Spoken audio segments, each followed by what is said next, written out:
नमस्कार मित्रों, स्वागत है आपका आप ही के अपने चैनल में। पिछली वीडियो के अंदर हमने चर्चा की थी भी जातिवाद क्या है, एक जाति किस प्रकार से जातिवाद का रूप धारण कर लेती है, इसके बारे में हमने पूर्व पिछली वीडियो के अंदर पढ़ा था। आज इसी जातिवाद का पार्ट 2 लेकर के आया हूँ, जिसके अंदर हम आज अध्ययन करेंगे कि जातिवाद के सकारात्मक प्रभाव क्या है या फिर जातिवाद के नकारात्मक प्रभाव क्या है। इसके बारे में आज का हमारा टॉपिक रहने वाला है। जातिवाद के बारे में जैसे मैंने कल ही बताया था, इसकी यानी कि सिंपल साधारण परिभाषा यही है कि अन्य जातियों के मुकाबले में जब हम अपनी जाति को श्रेष्ठ बताने लग जाते हैं, अपनी जाति को सर्वोपरि मानने लग जाते हैं, तब कहीं ना कहीं हमारे अंदर जातिवाद की भावना प्रबल हो जाती है। देखते हैं जातिवाद के सकारात्मक प्रभाव क्या है, यानी कि जिससे यानी कि कहा जाए भी अगर राजनीति के अंदर हम जाति को लेकर के आ गए या फिर राजनीति के अंदर हम जातिवाद को लेकर के आ गए, इससे जातिवाद को क्या फायदा हुआ है, इससे क्या सकारात्मक प्रभाव है, इसके बारे में आज का हमारा यानी कि अध्ययन इस बार में। तो जातिवाद के सकारात्मक प्रभाव की हम बात करने जा रहे हैं। तो इसके अंदर सर्वप्रथम है जाति एवं राजनीति के संबंध में एक दूसरे को सूत्र में बांधने का काम किया है। यानी कि जाति ने राजनीति के अंदर ला करके लोगों को एक दूसरे के सूत्र में बांधने का काम किया है। किस प्रकार से किया है कि मान लीजिए प्रत्येक जातियां अलग अलग भागों में बटी हुई है, लेकिन जब हमें मतदान करना होता है, जब हमने मतदान करना होता है तो अब हम क्या करते हैं, हम कैंडिडेट को वोट डालते हैं। हम क्या करते हैं, कैंडिडेट को वोट डालते हैं। इससे यानी कि कहीं ना कहीं एकता की भावना आ जाती है। जिस प्रकार से मान लीजिए हमने चुनाव किया किसी व्यक्ति को, तो उसमें वहाँ पर जाति जो देखी जाती है, लेकिन उस हद तक नहीं देखी जाती है जिस हद तक आम भाषा में देखी जाती है। तो जाति ने कहीं ना कहीं राजनीति के अंदर आकर के एकता के सूत्र में बांधने का काम किया। 2 नंबर पर हम इसमें देखें, इसके यानी सकरण इससे क्या हुआ, राष्ट्रीयता एवं सामाजिक एकता की भावना। यानी कि सामाजिक एकता की भावना किस प्रकार से आती है। देखिए, जब जाति के लोग राजनीति के अंदर आ जाते हैं तो वह काफी समाज के लोग इकट्ठा होकर के एक कैंडिडेट का समर्थन करते हैं, जिससे कि सामाजिक एकता की भावना बढ़ती है। और दूसरी राष्ट्रीय एकता की भावना, दूसरी क्या होती है, राष्ट्रीयता या फिर राष्ट्रीय एकता की भावना बढ़ती है। इससे यानी कि अपने मान लीजिए किसी एक राजनीतिक दल को समर्थन कर रहे हैं, मैं कर रहा हूँ, मान लीजिए दूसरा भी व्यक्ति कर रहा है, तो इससे क्या होती है, राष्ट्रीय एकता की भावना बढ़ती है। और यानी कि दुनिया में एक मैसेज आता है विजय संपूर्ण समुदाय के लोग एक साथ मिले हुए हैं। तो यानी कि इससे कहने का मतलब है जाति का जो सकारात्मक प्रभाव है वह यही है कि इससे सामाजिक एवं राष्ट्रीयता एकता की भावना बढ़ती है। ठीक है, इसका सकारात्मक प्रभाव ये कहता है। दूसरा इसके अंदर क्या है, इसका दूसरा प्रभाव ये है कि राजनीतिक एवं सक्रियता सामाजिक सेवा। यानी कि राजनीतिक सक्रियता का मतलब है जाति के व्यक्ति राजनीति के अंदर ज़्यादा से ज़्यादा आने की कोशिश करते हैं, ज़्यादा चुनाव लड़ने की कोशिश करते हैं। उन्हें जो है उम्मीद रहती है, एहसास रहता है कि मेरी जाति के लोग मेरे साथ काफ़ी ज़्यादा जुड़े हुए हैं। इस कारण से उसकी राजनीति के अंदर सक्रियता आ जाती है। इस कारण से यानी कि यह भी है कि इसका सकारात्मक प्रभाव है। दूसरी हम बात करें सामाजिक सेवा की, तो यानी लोगों के अंदर आती है समाज की सेवा करूँगा, यानी कि मैं मेरे समुदाय का, मैं मेरी जाति का आज चुनाव जीत कर नेता बन जाता हूँ, तो कल मैं अपनी जाति की सेवा करूँगा। तो कहीं ना कहीं ये जाति का सकारात्मक प्रभाव हमारे सामने आ जाता है। तीसरी हम बात करें इसके अंदर, तो सामाजिक, राजनीतिक, आर्थिक उन्नति में वृद्धि होती है। यानी कि जब हम जाति को राजनीति के अंदर लेकर के आते हैं ना, उससे क्या होता है, सामाजिक उन्नति होती है। यानी कि जाति का मतलब सारे समाज, सारी जाति की उन्नति हो जाती है, यानी कि जाति का जो वर्चस्व है वो बढ़ जाता है। दूसरी हम से बात करें राजनीतिक, तो राजनीतिक यानी कि उस जाति की राजनीति के अंदर एक अलग से पहचान हो जाती है। जैसे मान लीजिए अपने एग्जाम्पल ले लेते हैं, गुज्जर और मीणा 2 जाति हैं, तो लेकिन फिर भी जैसे राजस्थान में विधानसभा चुनाव आते हैं तो कहीं ना कहीं गुज्जर और मीणा जो जाति हैं, इनकी जो सक्रियता है, भागीदारी है, वो राजनीति के अंदर काफ़ी हद तक हमें दिखाई देती है।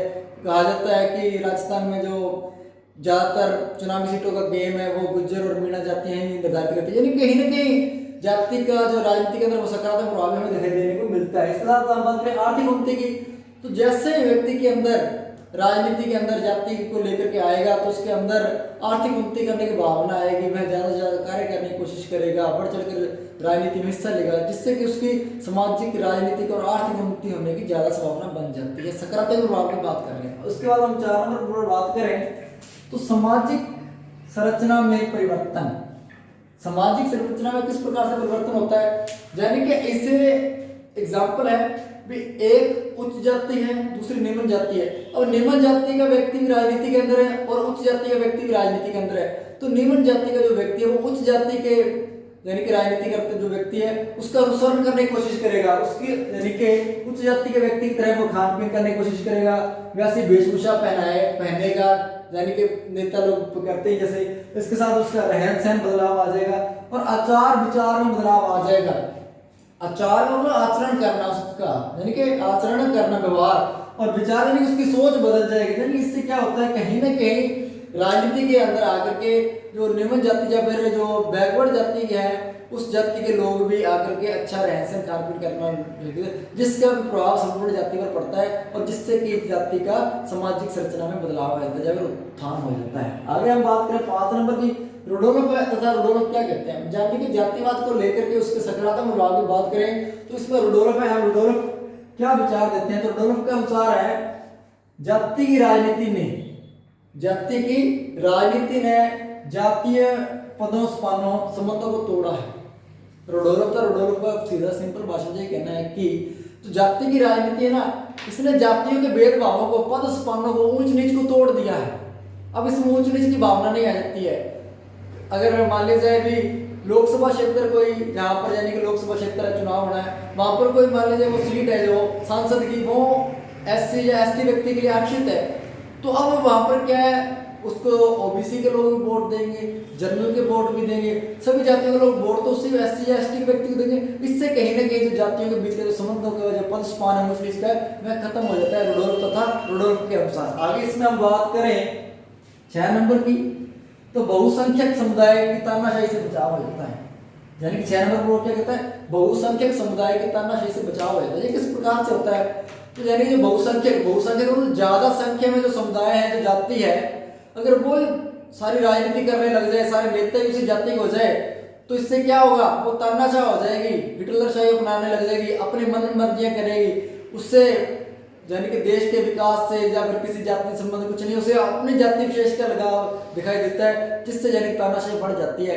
अगर सभी जातियां एक होकर के ऊंच नीच का भेदभाव खत्म करके राजनीति के अंदर सक्रियता रूप से अपना योगदान दे, लोकतंत्र को मजबूत करने के लिए बढ़ चढ़कर अपना हिस्सा ले, तो कहीं ना कहीं ये तानाशाही जो बहुसंख्यक जातियों की है ये समाप्त हो जाती है। तो यानी कि अभी हमने पढ़े हैं इसके सकारात्मक प्रभाव जातिवाद के, लेकिन कुछ तथ्य ऐसे भी हैं जो इस सकारात्मक जातिवाद के प्रभाव को गलत ठहराते हैं, यानी कि जातिवाद के अंदर बहुत सारी कमियां निकालते हैं। वो कमियां क्या निकालते हैं, किस प्रकार से कमियां निकालते हैं, इसके बारे में यानी कि इसका दूसरा एंगल या फिर दूसरा अपने इसको पढ़ करके देखें तो सकारात्मकता के साथ साथ नकारात्मकता भी होती है। इसका दूसरा गुण नकारात्मकता है। नकारात्मकता किस प्रकार से सकारात्मकता पर हावी होगी, इसके बारे में भी हम अध्ययन करेंगे। इसके अंदर है यानी कि डॉक्टर आशीर्वादम जातिवाद के संबंध में परिभाषा देते हैं कि वो जातिवाद क्या है। वो कहते हैं कि जाति प्रगति में बाधक है, जाति प्रगति यानी कि विकास में बाधक है। किस प्रकार से विकास में बाधक है, क्योंकि जब हम मान लीजिए हर एक विषय पर, हर एक क्षेत्र के अंदर जाति ही करने लग जाएंगे, कहीं ना कहीं हमारा विकास कम होगा, क्योंकि हमारी सोच सिर्फ और सिर्फ जाति के इर्द गिर्द घूमने लग जाएगी, जिससे व्यक्ति प्रगति नहीं कर सकेगा। ये डॉक्टर आशीर्वादम की परिभाषा कर। दूसरी बात है, दूसरी परिभाषा डी.आर. गाडगिल ने भी किसी प्रकार की परिभाषा दी है, लेकिन उनकी परिभाषा देने का जो थोड़ा स्टाइल है, जो तरीका है, वह थोड़ा सा अलग है। Doctor DR. गाडगिल क्या कहते हैं, इनके अनुसार जाति का प्रभाव प्रजातंत्र के विकास में सहायक नहीं है। तो जाति का यानी कि जो प्रभाव है वह प्रजातंत्र के विकास में सहायक नहीं है। प्रजातंत्र यानी कि सभी जनता का शासन है, लेकिन जब हम जाति लेकर के आ जाए,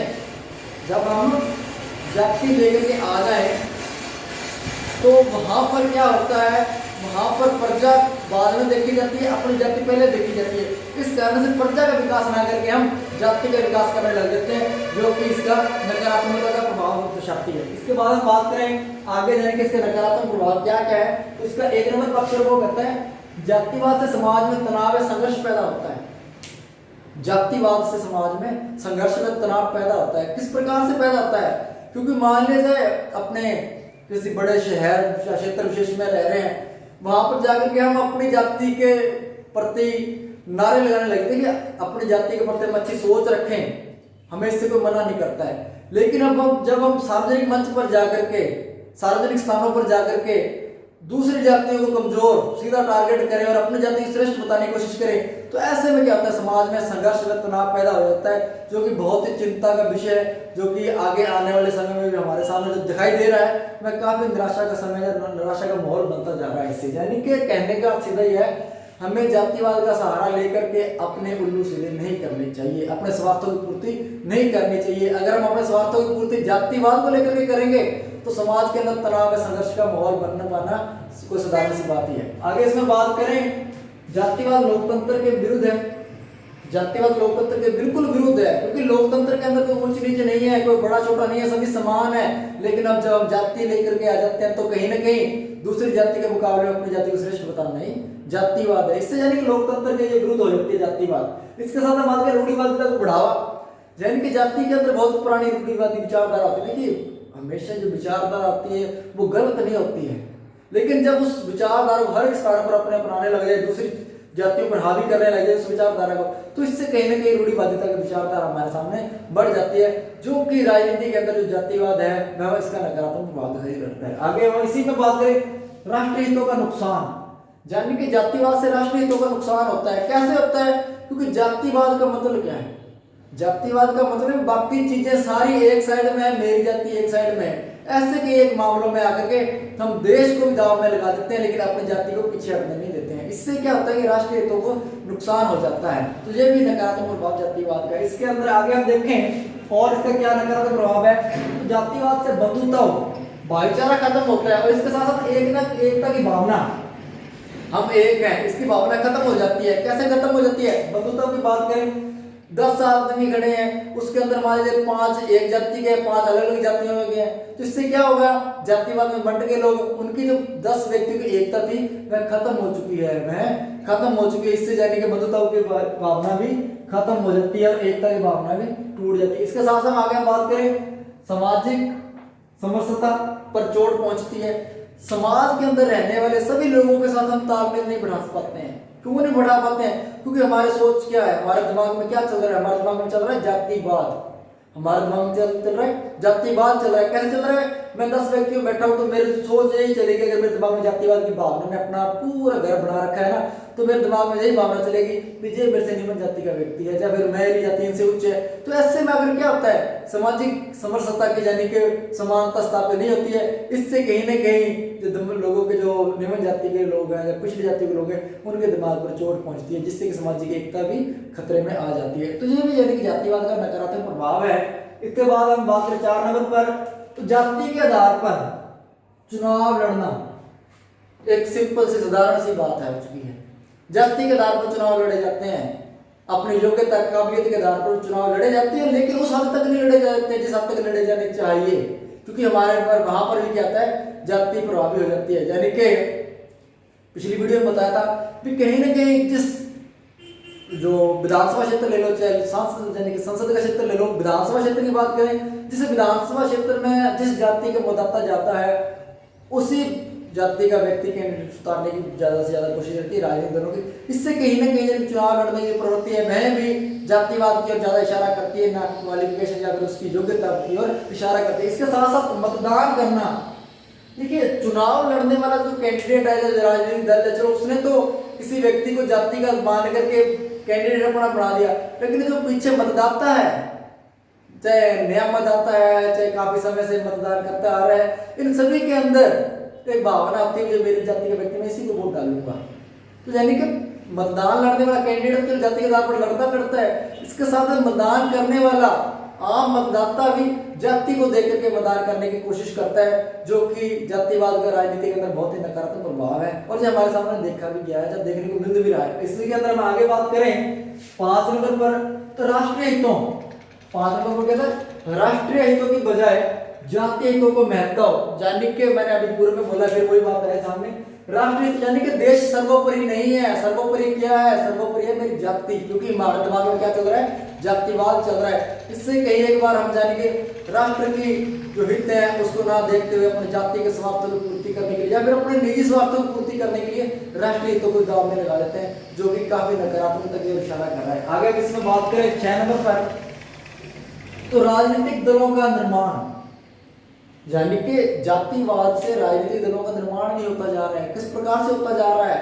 यानी कि मान लीजिए कोई भी जो जाति है वो राज्य क्षेत्र के अंदर बहुत ज्यादा उसका प्रतिनिधित्व है या फिर उसके ज्यादा मतदाता है, तो क्या होता है, वह जाति या फिर उसी जाति का कोई एक नेता या लीडर बन करके अपनी जाति का नेतृत्व करने लग जाता है और ऐसे नेतृत्व करता करता मैं धीरे धीरे अपनी एक राजनीतिक पार्टी बना लेता है। कहीं ना कहीं इससे यानी कि राजनीतिक दलों का निर्माण भी जातिवाद से होता है, जाति से होता है। इसी के अंदर हम आगे बात करें वोट बैंक की राजनीति। वोट बैंक की राजनीति तो आपको पता ही है, यानी कि कई एक बार सरकारें ऐसी होती है देश हित में फैसला लेने की कोशिश करती है, लेकिन उस देश हित के फैसले पर कई एक बार जातिगत दबाव समय ज्यादा प्रभावी हो जाते हैं और देश हित का फैसला नीचे दब जाता है, लेकिन जाति का जो फैसला है, जो जाति का स्वार्थ है, वह उस श्रेणी का रह जाता है। ये भी जानेंगे जातिवाद के नकारात्मक की ओर इशारा कर रहा है कि वो सत्ताधारी दल हो चाहे कोई भी दल हो, उनकी ये सोच रहती है कि अपने क्या है, जाति को अपने पास रखो, जाति के जो मतदाता है उनको अपने पास रखो, क्योंकि अपने क्या है 5 सालों बाद फिर भी सरकार बनानी है तो इनका समर्थन होना अति आवश्यक है। चलो ठीक है, राष्ट्रीय महत्व के विषयों पर तो कानून बाद में बनाते रहेंगे, पहले सरकार तो बनानी है। तो ये कैसी वोट बैंक की भावना भी राजनीतिक दलों के द्वारा बढ़ती जा रही है, जो कि बहुत ही निराशा का विषय हमारे सामने आ रहा है। इसके साथ साथ बात करें 8 नंबर पर, तो यानी कि जातिवाद ने और किस प्रकार से कई एक समुदायों को पीछे कर दिया है, फिर उसकी मानसिकता पर चोट पहुंचाई है, जिसमें अलग यानी कि जो अल्पसंख्यक जाति है या समुदाय है, अल्पसंख्यक में थोड़ी संख्यक, बहुसंख्यक ज्यादा मात्रा में जो जाति है या ज्यादा जातियां हैं, अल्पसंख्यक जो कम संख्या में है। तो यानी कि अल्पसंख्यक जो जाति है या जो अल्पसंख्यक समुदाय हैं, तो इसके अंदर क्या आ जाती है, असुरक्षा की भावना आ जाती है। इसमें असुरक्षा की भावना आ जाती है। एग्जाम्पल के लिए मान लीजिए अपने किसी एक मोहल्ले विशेष में बैठे हैं, वहां पर मान लीजिए मेरी समुदाय के लोग या मेरी जाति के लोगों का एक ही घर है और दूसरे जाति या समुदाय के लोगों के 10 घर है, तो मेरे अंदर किस प्रकार की भावना आएगी? मेरे अंदर की यही भावना आएंगी ना, यार अपने उनसे बच के रहना है कि कोई पंगा ना हो जाए, क्योंकि वो ज्यादा लोग बैठे हैं। तो कहीं ना कहीं ये असुरक्षा का माहौल भी अल्पसंख्यकों के सामने देखने को मिलता है हमारे देश में। चाहे स्वतंत्रता से पूर्व की बात कर लो, चाहे स्वतंत्रता के उपरांत की बात कर लो, चाहे वर्तमान परिस्थिति की बात कर लो, चाहे शायद भविष्य की बात कर लो, तो जातिवाद हमारे देश पर हावी रहने वाला है। तो आज यानी कि हमने अध्ययन किया है जातिवाद, जातिवाद के सकारात्मक प्रभाव क्या है, इस पर भी हमने चर्चा की है। लेकिन इसके साथ साथ सकारात्मक प्रभाव तो है 6-7, लेकिन इसके नकारात्मक प्रभाव की बात करें तो बहुत ज्यादा लिस्ट बन जाएगी, मैंने अभी बनाई नहीं है। तो यानी कि जातिवाद के राजनीति के अंदर सकारात्मक प्रभाव है, ठीक है, लेकिन उससे ज्यादा उन पर कहीं ना कहीं हावी क्या होता जा रहा है, नकारात्मक प्रभाव इसके ज्यादा हावी होते जा रहे हैं। तो ये तो था आज का हमारा जातिवाद, इसके 2 पार्ट हमने बनानी है। अब पिछले में हमने बात की जातिवाद क्या है, इसकी हमने परिभाषा दी थी, पहले जाति की परिभाषा दी, फिर जातिवाद की परिभाषा दी, उसके बाद हमने बात की थी राजनीति के अंदर जातिवाद की क्या भूमिका है। उसके बाद में आज हमने अध्ययन किया है जातिवाद के सकारात्मक प्रभाव क्या है, और इसके साथ दूसरा पार्ट है जातिवाद का नकारात्मक प्रभाव क्या है। इतना कुछ पढ़ने के बाद में, दोनों वीडियो देखने के बाद में अगर हम इसके निष्कर्ष की ओर आए, यानी कि अगर हम जातिवाद के निष्कर्ष की ओर आए, तो इसका निष्कर्ष क्या निकलेगा? आप खुद समझदार हो, पढ़े लिखे हो, आप खुद इसका निष्कर्ष निकाल सकते हो। मैं सिर्फ 2 शब्द ही कहूंगा इसके अंदर, निष्कर्ष के अंदर, बाकी आपको देखना। जातिवाद समाज के अंदर, जातिवाद समाज के अंदर एक प्रकार का कैंसर की बीमारी है, कैंसर का रोग है। और दूसरी बात कर ले वर्तमान में जो चल रहा है, कौन सा, कोरोना वायरस। कोरोना वायरस का दूसरा रूप जातिवादी है, जो कि हमें धीरे धीरे अंदर अंदर से खोखला करता जा रहा है, लेकिन हमें पता नहीं चलता जा रहा है। बाकी आप इसका निष्कर्ष खुद कर सकते हो। वीडियो के अंत में मैं यही कहना चाहूंगा कि इस वीडियो बनाने का उद्देश्य है, चाहे फिर जो जातिवाद पर या फिर इस जातिवाद के सकारात्मक या नकारात्मक प्रभाव है, किसी समुदाय विशेष को लेकर के मेरी कोई इस पर टिप्पणी नहीं थी, मेरी व्यक्तिगत राय थी। मेरा किसी भी धर्म, समुदाय, जाति पर प्रत्यक्ष रूप से कोई कटाक्ष करने की इच्छा नहीं थी। अगर फिर भी किसी की भावनाओं को ठेस पहुंचती है मेरे कारण, तो अपना छोटा भाई बाप समझकर मुझे माफ कीजिए। धन्यवाद।